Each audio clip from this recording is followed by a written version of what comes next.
Hey, welcome back everybody. In this video I'm going to show you how to hack one of the expensive GE fridges that's a smart fridge, and we're going to outsmart that fridge by hacking it and making sure that it can't block us from using the cheaper water filters.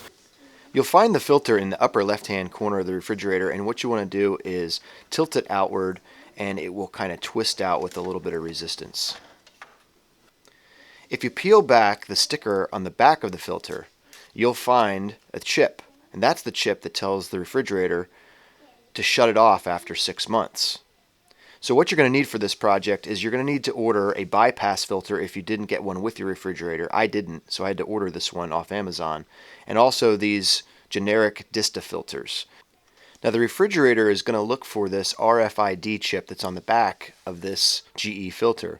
So what I'm going to do here is mark it with some red paint, put it back in, push on it a little bit, and hopefully some of that red paint will come off exactly in that spot. And what happened was I got a little red dot of paint there in the middle, and then I was able to approximate the square around where that chip was.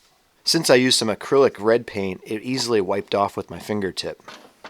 So the last part we have to do is take this bypass cartridge, and in the back, if you peel the sticker off carefully, there's a chip back here. Here's the little chip that's going to do all of our work for us. This is going to fool the refrigerator into thinking that we have the bypass in there, then we're not filtering the water at all. Now we're going to get a message that says unfiltered water, but it will allow us to at least use those cheaper water filters and still do the same job and not be forced into changing the filter every 6 months.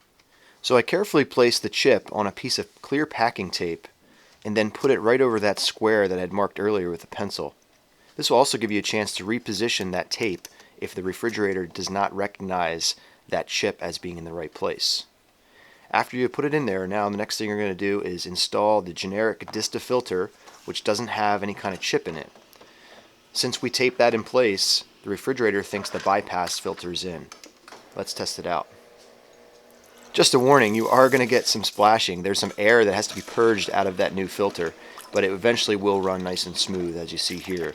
And in the display you will see it says not filtering now, but that's fine. It is actually going through the filter. The water is coming out nice and clean and tastes good.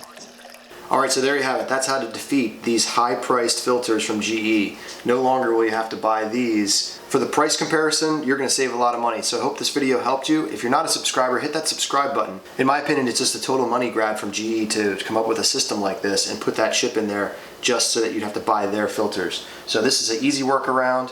I'm not the one who came up with it, but I figured I'd put a video out there to let you know and show you how easy it is to do this hack. So until next time, take care and go out and build something.